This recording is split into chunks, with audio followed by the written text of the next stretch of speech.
And welcome to another edition of Lakers Fast Break Spotlight on Lakerholics Weekend. I'm Jamie Sweet. Next to me is Michael H, a.k.a. Michael Heinrich. And maybe Laker Tom will show up today. We don't know. He didn't respond to our text thread last night, so we'll do our best. We'll try to come up with some crazy ideas for him, like trading all of our two ways and guys making under $8 million for Giannis and a second rounder. And all those kind of fun trades that you see out there on the internet where you just kind of go, Anyhow, good morning, Aisa. What's up, trash team? All right, I guess we're the trash team, Michael. That means we're this. That's right. Until smash that like button, like and subscribe. Please rate the podcast if you're listening to it on a podcast. All that fun stuff. Like us on YouTube, like us on Facebook, like us on the Insta, like us on all the fun social medias that we're all contemplating getting rid of due to the modern times of life. Morning everybody. Mike, Intel. Hope everybody's doing well. The summer for the Lakers is, in my mind, officially over. I don't know how you feel about that, Michael. I'm sure there's some, minor thises and that's still to accomplish. But I don't see another major move happening. Just to go over it all, in case you live in a cave and haven't been paying attention. That's right. We got Ayton. We got Smart. We picked Ayo. Adu, man. That's his first name. I can't pronounce his last name. I don't even bother trying. Like it comes out wrong. I'm like, Zizo. I don't know. I'm sorry, bro. Once I hear them say it on the broadcast, I'll go with whatever they're saying on the broadcast. The one thing I want to talk about more than anything else is we did offer Reeves a contract extension. He turned it down. We'll get into that.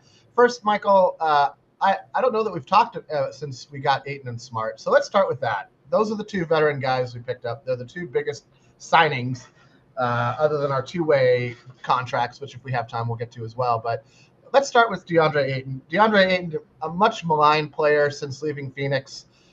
In case you don't remember, he had a great season before his contract season. His contract season was solid, but I think he got hurt because I think he only played like 60 some odd games, or they were taking it easy with him. They were keeping him healthy, whatever. And then Phoenix didn't offer him a max offer because he was a restricted free agent at the time. He got an offer from New Orleans, which was for 30 something. Pacers. I'm sorry, the Pacers. I thought it was from the Pelicans, but the Pacers. He got an offer from the Pacers, which Phoenix matched. Then he was pissed about it, and they traded him. Long story short, he's been in Portland for a few seasons, has not impressed. In his defense, that is a team in the middle of a rebuild, in case you weren't aware. They tore it down. They traded Dame. For some reason, they signed Grant before they did it, which is fine. They need to fill up cap space with somebody, and he's making money being a B-grade superstar. But I just want to kind of set the stage here for this has all of the makings of what Laker fans, I think, are hoping for as a redemption tour for Deandre Ayton. Michael, your thoughts? Oh, yeah. I mean, the guy didn't get offered $35 million for nothing. He was playing well. And then they traded him. And one of the big problems when they traded him, they didn't trade Chris Paul with him because he was used. Chris Paul knew exactly how to use him. Yeah. Now he's going to go to a team with Luka, LeBron, and Reeves. The guy is going to be getting fed at the rim like no other. He has a lot to prove as a $35 million player. But if he had been making 15 to 20, nobody would have thought anything of it. The guy was a double machine. Yeah. 15 and 10, 3 offensive boards a game. It was just the size of his contract that people were down on him for. Well, and also I think he was down on the drama around that Phoenix didn't seem to value. They let the market dictate his value, which, I mean, listen, it's funny because all the time you hear people like on the player side, you hear all the time people saying things like, well, this is his he's got to go make money when he can. And I always support that. But at the same time, you can't then castigate the GMs of the world for not doing their job. Their job is to get the best deal possible for the team. not for the player. And that's why the players have agents. That's why teams have GMs. And there's this whole weird dialogue around all that. Anyway, sorry, I didn't mean to interrupt that. Yeah, no, so I think he's going to have a good year. He's not a big shot blocker, but he is a big deterrent at the rim. Big guy, yeah. Yeah, and people have to shoot over him, around him. He's got good mobility. He can switch out. Yep. So, I think he's going to have a good year. And something that a lot of people, I mentioned it on the blog because I ran across it. He calls Shaq uncle because he grew up with Shaq's son. They played AA ball together.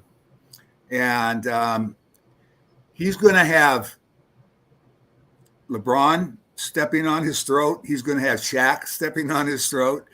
I think he's going to be good. Will he be great? I don't know. But for what we got him for, it was just, I think, a steal. Kind of a steal. It could end up being a real bargain, depending on, as you say, how he plays. And again, I mean, at his worst, he's better than Riyad. 15 and 10. Oh yeah, no. At his worst, he's better than either Williams or Hayes. So away, the only guy I think I would have preferred over Ayton, to be honest, would have been Brook Lopez, because he's the perfect center for this team, and that he can space the floor to a degree, and he is a fantastic defender at the rim still, despite his advanced age, because he just plays big. It's not because he's a great jumper. He's not some sort of athletic dude. He just understands defensive footwork at a very high level, and he's a high IQ guy. And I blame, as I think we spoke about the last time we did a show, we blame LeBron's agent for that more than anybody else, for him not signing, because it was that awesome press release that generated so much wonderful news that sort of triggered his departure to the Clippers, who now have too many bigs, in my opinion. But that's for another day. I don't know why you would bench Zubats. Zubats is a revelation. I hope somehow that pisses Zubats off enough that he asks for a trade and he ends up back on the Lakers. That would be the best possible outcome of all this. If somehow we traded Ayton and Connect for Zubats mid-season, I would be thrilled. Or Smart and Connect for Zubats mid-season, I would just be the happiest clam in the sea. My thoughts on Ayton are, I pretty much agree with you. I don't see, for the price point, I don't see any negatives. The price point being kind of the key factor here, and that it's a one-year deal. It's got to be a one-year deal because he has a player option, which means he'll opt out. Unless he gets hurt. If he gets hurt, we'll do this all again next year. But in general, I see it as a win for the Lakers because of the price point, because you're getting what you hope to be a motivated player and expect to be a motivated player, somebody who's still at his, quite young, frankly, for the NBA. He's an upgrade over Hayes, and we kept Hayes. We kept Hayes on a very reasonable deal. Maybe too friendly for Hayes. I think they threw him a little bit of a bone because he'd signed 2 minimum contracts in a row to be with us. So they gave him a little bit of a raise. BTS Dance Studio, great player, terrible GM. That one was always a mystery to me. People like to blame the Zubats trade on Rob. That was a Magic Johnson decision. One of the last things. One more thing I want to point out about health with Ayton. You mentioned it. If he doesn't get hurt, people are saying, well, he was hurt so much last year. He was hurt on a rebuild, jockeying for trying to tank lottery picks at first, where 1 week injuries turns into a month off. Yeah. He wasn't seriously hurt last year. I can't recall. Do you recall if he was playing during their streak, though, when they started to streak at the end, when they went like 18-8 or something like that? No, he was already out. He was out for the season by then. Yeah, that's unfortunate. He was out for the season, meaning we're not going to play you. Yeah. I think that hangnail is just you can't play through that hangnail, man. Can't shoot. Certainly can't play defense. All right. So Marcus Smart. This one I blame myself. 2 years ago, right after he signed with Memphis, I posted on the blog, Smart, that's the kind of player the Lakers need. And Laker Tom jumped on that. And then since then has been posting trades for Marcus Smart ad nauseum for the last 2 years. So I kind of blame myself because I feel like I all those posts are your fault.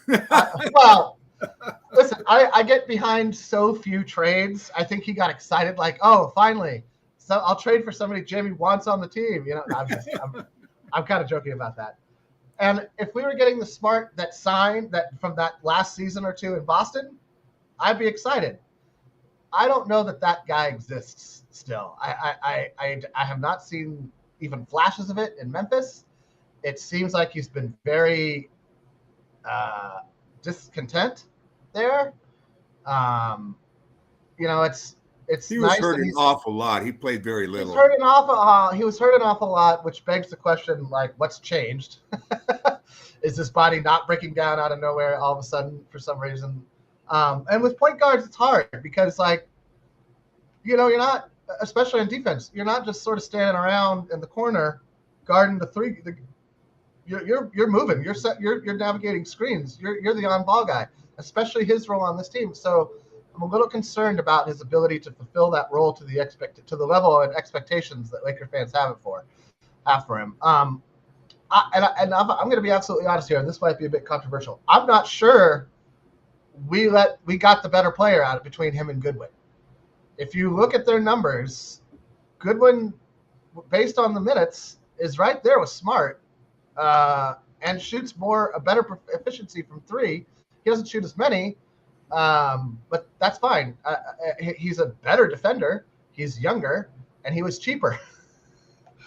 And I'm having a real hard time with this one. I think, in my mind, I really appreciated what Goodwin brought last season. He brought an edge to the team. And again, people say, like, well, he wasn't there in the playoffs. I don't blame Goodwin for that. I blame Redick for that. I think Redick panicked right off the bat and was like, we can only play vets, and we have to play him big minutes. It was like he went from being a coach that had a 12-man rotation to Tom Thibodeau's disciple. And it didn't work at all. It backfired tremendously. We lost almost every fourth quarter because every fourth quarter because everybody was gassed. And to this day, I think that had Goodwin had a shot in the playoffs, if he had just had his regular role in the playoffs that he had first of the regular season, which was about 12 minutes a game, 15 minutes a game, we would have done better in the playoffs, and he would still be a Laker, and nobody would be talking about Marcus Smart. So I'm a little bit – this is the signing I'm the most concerned about. BTS, I don't know about Dumars yet. He hasn't really had a chance. Give Dumars till the trade deadline and ask me again. I'm nervous about this. I'm just going to say that. I'm nervous about this. Your thoughts, Michael? Well, he's 31, so he's not ancient. For point guards, he's pretty old. What's that? For point guards, he's yeah. Advanced. So is Chris Paul. He's 40. I would have preferred Chris Paul. I think I would have probably preferred Chris Paul over Mike. No, the Chris Paul's defensive days are behind him. I think the guy's going to be okay. We'll see. It was a high. It was to me a low risk, high reward deal.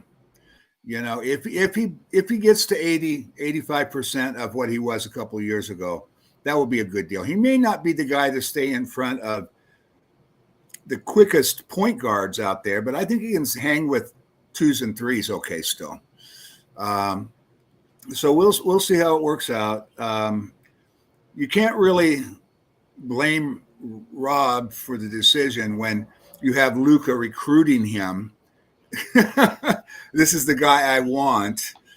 What are you going to do with Rob? No, Rob. No, Luka. Sorry, we're not going to take your guy.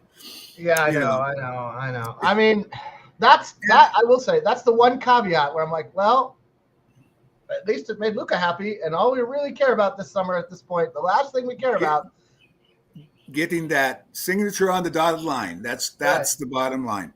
Yeah. So in that respect, it was a wildly take the pen. Positive signing. Yeah. So you know what? I think he'll be okay. Is he going to be a 2022 Defensive Player of the Year again level? Absolutely Probably not. not. But I think he's going to, if he stays healthy, and we have a lot of ifs for this coming season. We could have a really, really good year if a lot of these ifs pan out. Well, that reminds me of the AARP team we created after the bubble title, where we had Ariza, and everybody was like, "Oh, if Ariza can just capture a little of that, oh, he's not going to play at all." Okay. Yeah. So we'll see.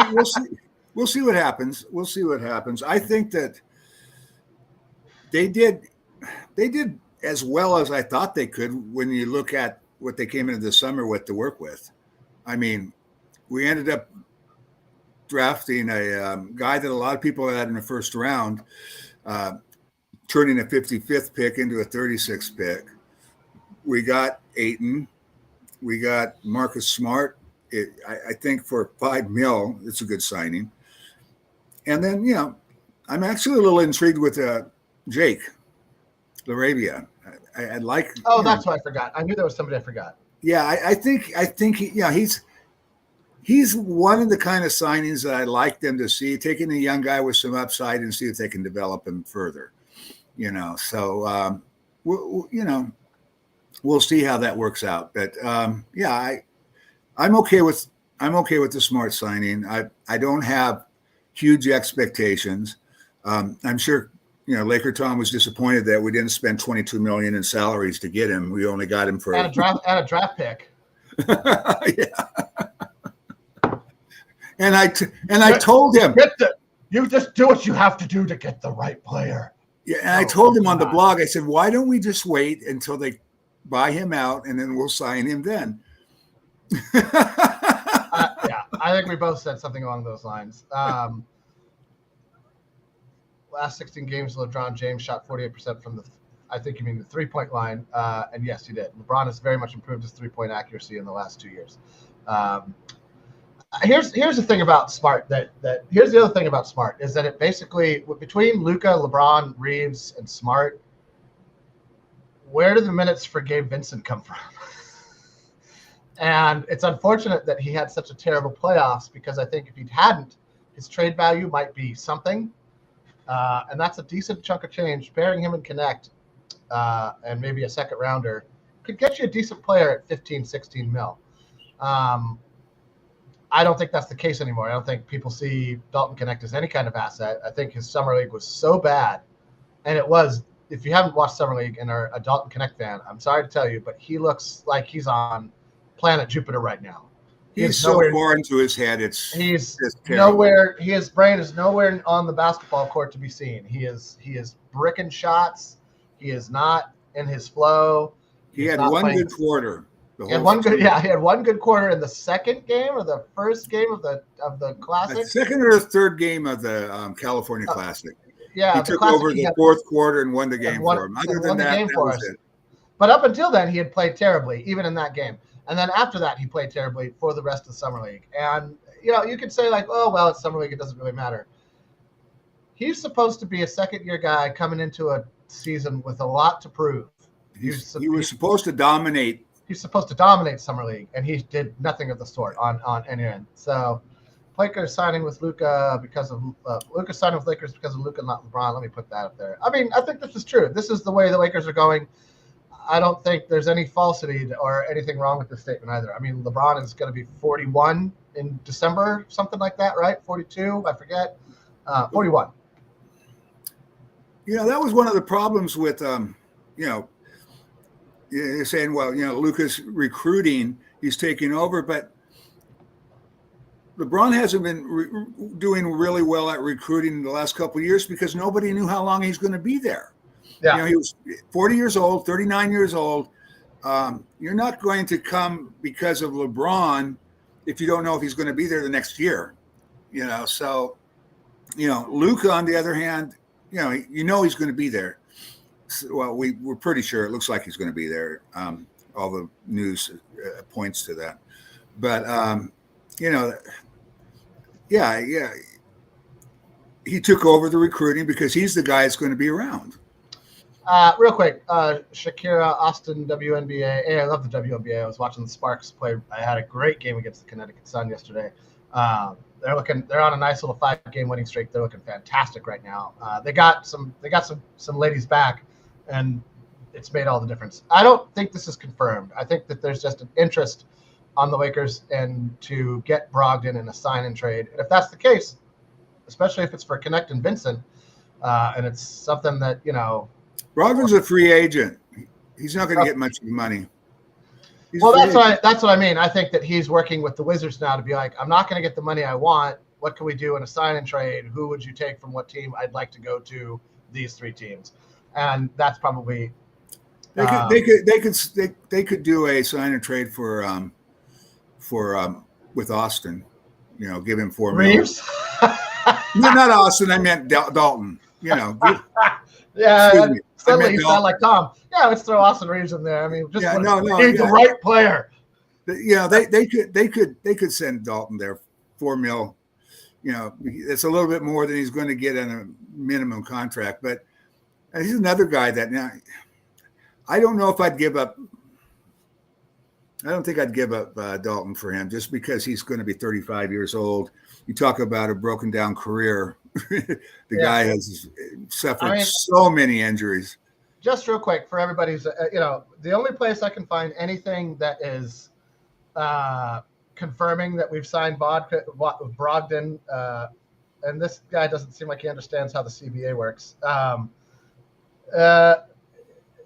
We'd have to do it through a sign and trade. We can't just sign him. No, we only have 1.1 million. We have 1.1 million before we're capped out, and we cannot go over that cap for any reason. And a minimum contract is going to be for someone with his service is going to be like $3 million. 3.8, 2.8, 3.1, somewhere in there. So listen, I know that TWSN.net seems like a really reputable source, and this guy, what was his name? I already skipped past it. Matt Levine. Basketball headlines, NBA. I'm sure he's fantastic at his reporting. Until I see it somewhere official, many of these clickbait people have no idea how rings work. It's just I'm calling bullshit on that till I see it. It would be great if it happens. I kind of love Mark. I kind of like Brogdon a lot. He's been one of the guys along with Tyus Jones, who's been on my radar because I love how Tyus Jones just doesn't turn the ball over and is a great second unit point guard. And if we get Brogdon, especially if it's for Vincent, that's a win. That's a win it's still an older guy. You would hope that it's a guy Luka wants. The Vincent thing just didn't work out. It's just another case of a guard from Miami that we should have let stay in Miami. Between him and Nunn. With Vincent, it wasn't the defense that really let us down. It was his inconsistent offense. He was non-existent offense. Yeah, he fine on defense. He was streaky. There was games where he get 4 or 5 threes. Yeah, not many, but yeah. No, I know. It was fine on defense, but he wasn't. It just wasn't enough. He just was never. Well, he's still the only guy we have that can stay with as 6'2" guard. Yes. Now with Smart, hopefully we have 2 guys. And if you get Brogdon, that's good. Brogdon's an underrated defender in my opinion. He's a solid combo guard, 2-way guard. Going back to summer league stuff, we're talking about a big Connect bad he looked. Bronny was the opposite. Bronny looked great. He really, from his summer league last year's summer league, Dalton tore it up. Bronny was terrible. This time around, Bronny looked like an NBA player, and Dalton didn't. I'd rather have Swider than Dalton at this point. That last 2 ways open. It's a possibility. Yeah. I don't see a role for Swider either. His defense is just non-existent. If you need a guy to get a bucket, but there's like 2 guys. Legend fanboy. That's just please. I'm not even going to put that on. No, come on, man. Step it up. That's not happening. Bronny is the 3rd shooting guard on the depth chart, 4th point guard on the depth chart, in my opinion. Maybe 5th point guard on the depth chart if you can include his dad. So that's just the way it is. All right, let's move on. Jake LaRavia, right? LaRavia. LaRavia. That's what it is. Yeah, LaRavia. I'll get these guys eventually. It just takes me a minute. I always got to like recalibrate my brain a little bit. Basically, like a Rui, right? Like, maybe not as big, a little faster, maybe a little bit better of a three-point shooter. I'm not sure you could even say that. No, he's not. He shoots more. He shoots more, I guess. Everybody's all about the volume. And I'm like, I don't care about the volume. I want to see that percentage be high. Like, I want to know that you have a good chance to make it. Anyone can take a shot. I can go out there and shoot 10 threes a game. Nobody wants me to do that. Nobody should want me to do that. Oh, he takes a lot of them. Put him on the team. No. That is not how the game works. The game doesn't reward you for the most shots taken. It rewards you for the most shots made. and for spot up shooters like Rui or Jake, we'll go with Jake. We'll just go with Jake. We don't have to stumble over. Yeah, Jake and The thing about spot up shooters is they are dependent on others. Yeah. So people that say, well, they should shoot more volume. Get them the ball. Yeah. And they can shoot more volume. They should get a coach that runs more plays for them, is what you're saying. Rui got it. Rui, I think, got like 4.5 threes a game, and he shot 41%. What the hell are you giving him only 4.5 threes if he's shooting that ball, that percentage? Get him 6 shots a game. Get him 7 shots a game. I blame the coach. The coach. The coach is. Everybody was really quick to jump on the. I'm not on the JJ Redick bandwagon yet. I'm not on the train. I am like solid C plus B minus on the Redick train. There it is. Legend of Oxborough. Whatever that means. I don't know. JJ is not the best coach in the NBA. That would probably be Steve Kerr. I thought he panicked in the playoffs. I thought he completely lost his composure in the playoffs. He lost his composure a lot last season. It was sad. It was sad because I thought he did a pretty good job of keeping the team focused on the goal after the trade for AD, which was, complete upheaval, because it's one of the few trades that wasn't like ad nauseum pre-reported on, like, oh, it's happening, so that you could kind of like work. The team didn't have a chance to like work its way into a reality. It just happened. So to that regard, I don't think JJ even knew about it. Nobody knew about it. I think he knew about it maybe the day it was happening before it happened. Like, oh, by the way, this is going to happen now. Yeah. You're not. Oh, by the way, don't shoot AD up tonight. He did, but no, he played against. He had a great game against. He had a great game against New York, and then they traded him. Yeah. LeBron was the one that was out. LeBron was out that game. Yeah. Anyway, it's all water under the bridge, and this is his second season. He did a good job in maneuvering us to the third. That streak that we went on for a while before LeBron got hurt when he was captaining the defense, which I give as much credit to LeBron as I give to Redick showed the potential this team had, and then they let go of the rope somehow, and he was never able to get them to pick it back up. And that's where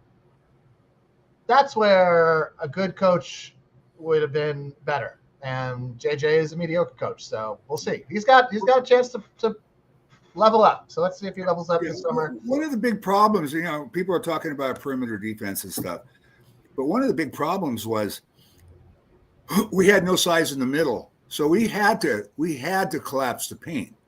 We had to, and that's going to lead to open looks on the perimeter. Now we got a big, guys can stretch it out a little bit more than they were able to, during that playoff run. Yeah, so, we'll see. So we'll see. Yeah, we'll see how he uses them. I mean, he benched Hayes. We're now a deeper team than we were last year, so I'm hoping he goes beyond that 9-man rotation, because I agree with that. You got a 40-year-old LeBron, and you don't want to run guys like Smart into the ground either. No. Use your roster at least through the first half of the year. Use your roster. First 5 months. Give it 5 months. 5 whole months. From October all the way to March. Give it to past the deadline. Use the roster past the deadline, then tighten it up. That's what good coaches do. All right, let's move on from JJ Redick, because we're not supposed to be talking about him anyway. It's not worth the time right now. All right. Last thing. The LeBron James trade BS and the Austin Reeves trade BS. There is no world. If LeBron wanted to go to another team, he wouldn't have picked up the option. He didn't pick up the option because nobody had cap space this year, or it might have been a different. If this summer had been next summer, there could have been some different drama. It's not.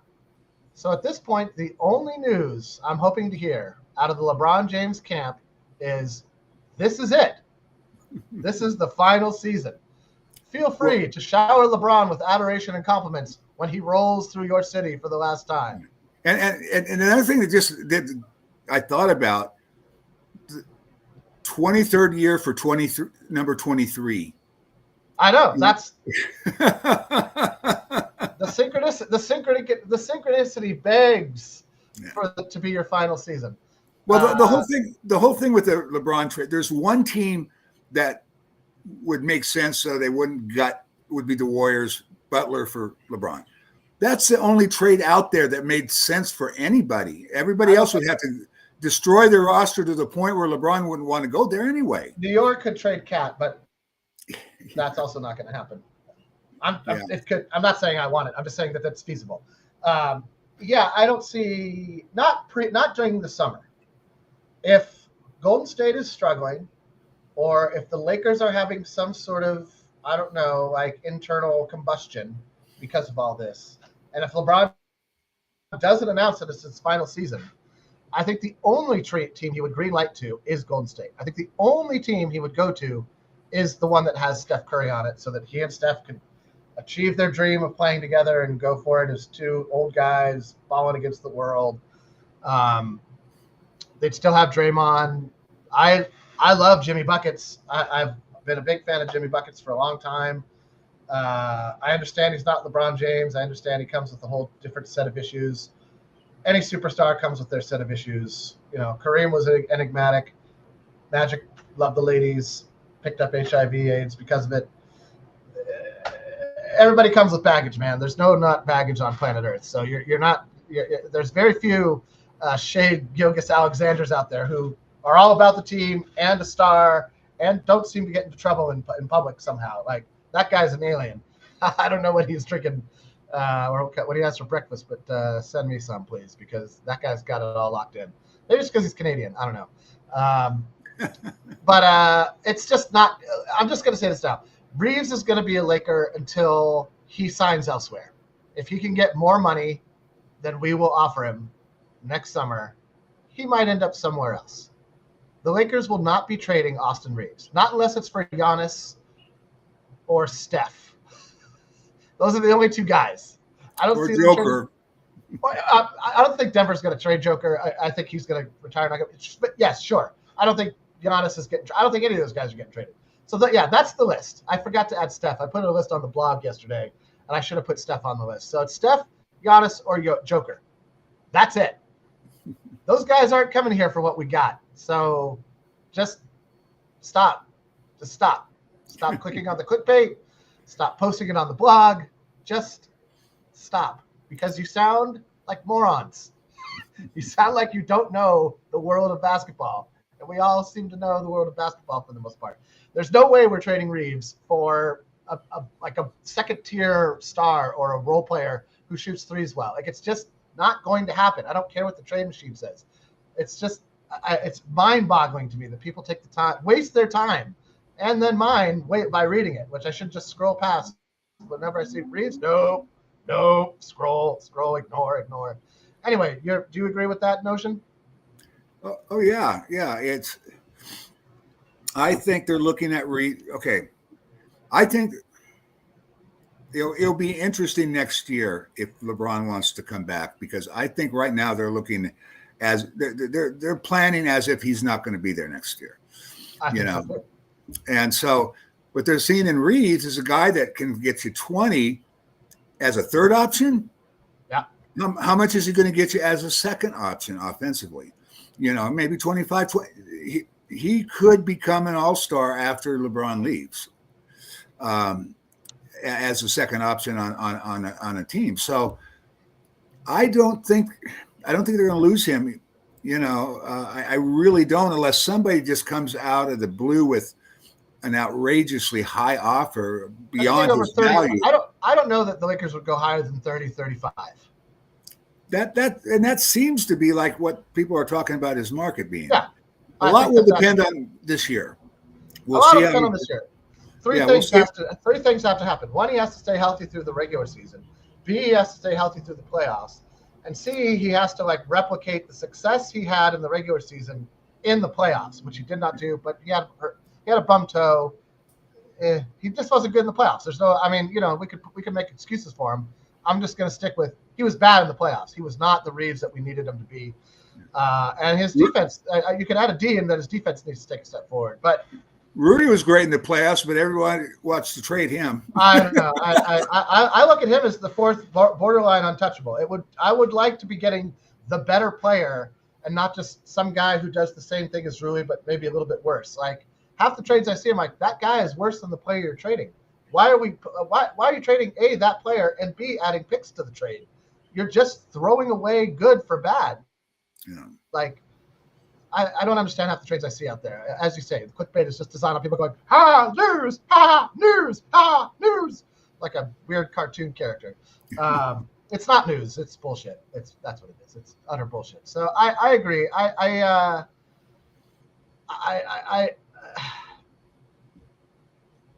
The trading deadline will be interesting because the Lakers have so many expiring contracts this season. I'm just going to add this. The only issue with the Lakers making a big move this year is that we have one first-round draft pick and one second-round draft pick that we can include, along with some pick swaps. Pick swaps are not as valuable as people like to think they are. It just means you go in the draft. You go, oh, we went from here to here. We didn't go here. We went from here to here. Like, it's not a big – you're not getting a lot out of it, especially teams that are tanking because their picks are going to be lower anyway. So if you don't think your pick is going to be lower than our pick, you're not trading for anything. There's like one or two teams in the league that would be comfortable trading a swap for a swap. Right. It's Golden State. Even Golden State. OKC, yeah, Houston might take swaps. Maybe, but they have so many picks. Why? Why bother? They're flush. They don't need. Well, because they have too many picks. That's what. But OKC has swap. They have to get rid of some picks. That's what. If I'm trading you a swap, you didn't actually get rid of a pick. You just went. So they're not. That's what I mean. Nobody cares about swaps. I mean, you'll see them included in trades because people are bored, I guess. But the swaps this decade won't matter much at all. Maybe the swaps in the 32, 33 range might. The Lakers are never going to be a rebuilding team. They're never going to be that team. They're going to find a way to do what they did with Luka. They will trade a great player for a potentially greater player. They will do that. They have proven that. And they have done it multiple times. They've done it multiple times. When we traded for Kareem, everybody was like, oh, the Lakers stole Kareem from Milwaukee. Milwaukee got Hall of Famers. Milwaukee got guys who were going to the Hall of Fame. They didn't lose the trade. We just got a universally incredible talent. So, all that sort of stuff makes me laugh, and I don't want to go off the rails. It's coming up on probably the time to move on from the show anyway for the day. I will just say this: because of the number of expiring contracts the Lakers have, and because of the extremely draconic and incredibly punitive penalties inflicted by the CBA on teams over the second apron, there could be some Laker action at the trade deadline. It's just possible. It's possible because of how money works in the NBA now. If we hold on to our draft pick, come the summer on the draft day rather, we could offer in a draft day trade, not before the draft, on draft day only, and not after the draft because then draft day happens. We've made a pick. We can offer up to 3 first-round picks on a draft day trade. That is when I expect, and Laker contracts will still be expiring because free agency won't have started yet. So on that day, I expect there to be something maybe sizable for the Lakers. Until then, I don't think much is going to happen. Yeah. Unless there's always things like somebody gets hit by injuries and like, for instance, right now, I'm kind of watching what the Heat are going to do because, Terry Rozier is under investigation for gambling. and they only have one other point guard. So I'm just kind of wondering what, that's the kind of thing that things that can happen that might, right now, everybody wants consolidation trades. Well, this time of year, it's almost impossible because everybody's roster's full. Yeah. So, but without any kind of draft capital to offer, the only trades we could swing is need for need. Somebody needed a player that we have, and we needed a player that they have. That's it. Anything beyond that, you're right, it's not going to happen. Not just for a while. I just want to address one last thing. I was just checking out Malcolm Brogdon's last contract. Last year he made $22.5 million. So I would imagine that it would take at least it would be hard for him to sign for less than 15 mil, which would require us to trade 2 for 1. And I do believe Washington has either a player that can waive or a roster spot available. I can look at that real quick. So keep an eye on that. I would do Brogdon for 15 mil. I would trade Vincent and Connect and no picks. I wouldn't put a pick in that. I'd be like, sorry, we're not going to do that. We don't have any. We got one. But I would hold on to it. I don't think Brogdon's worth the first-round pick. So that's my 2 bits on that one. I don't think it's going to happen. I think he'll end up somewhere else, but we'll see. Well, the thing about it is that nobody has money to pay him. So no, I know. He has to really, maybe, No, he's going to take a pay cut. It's really just a question of he's going to take a major one because nobody even has the MLE, the non-taxpayer left. That's what I'm saying. If we did a sign and trade with Connect and Vincent, that's only a $7-ish million pay cut. That's not terrible. I'd say that as if I've ever had $1 million in my life. Anyway, I think this is a great place to end it. I don't think there's going to be any actual Brogdon news today. We'll see you at the end of the weekend. Michael, it was great chatting with you. It was nice to be able to hear each other talk and not be interrupted by somebody going like, what would be a great trade right now. I kid. I love you too, Tom. I just give you shit because, we see the world differently, and that's fine. It's important to be able to disagree with people to a point. At some point, you just have to let them go because they're not making any sense. But, Tom, you're not there yet. You still make some amount of sense. I predict the Lakers do a 2 for 1 swap, and they sign Gary Payton II. I think Gary Payton II is going to end up playing overseas. Sorry. He's hurt too much. He's unreliable. He's a great defender when he plays, but he only plays about a third to 2/3 of the season consistently. I don't think we're going to trade for that guy. If we're looking for another defender, it should be a wing, somebody that's Brogdon can guard some wings. Yeah, I don't know. He's more of a guard. Anyway, we'll see. We have a lot of guards. I don't see them. We'll see. I'm not thinking it's going to happen. Anyway, I'd like to thank the chat. You're a little weird today, chat. Daniel Berry Sports Network, Sports Empire. Hope the Empire is going well. Thanks for your support. Thank you, Dalton Connect. Thank you, Gerald Glassford. Ox 1940, I forget, 47, a.k.a. Joe Soro. Sean Grice, the Magic Man. Laker Tom, who's not here. Michael H, a.k.a. or Michael Heinrich, a.k.a. Michael H. I'm just Jamie Sweet wherever I go. I don't have a moniker. It's just me. I don't hide behind fake names. If you want to find me, you can find me. I'm here. Whatever. It's fine. I don't care. Let's have a great rest of our summer. Everybody be safe and have a great day. Aloha.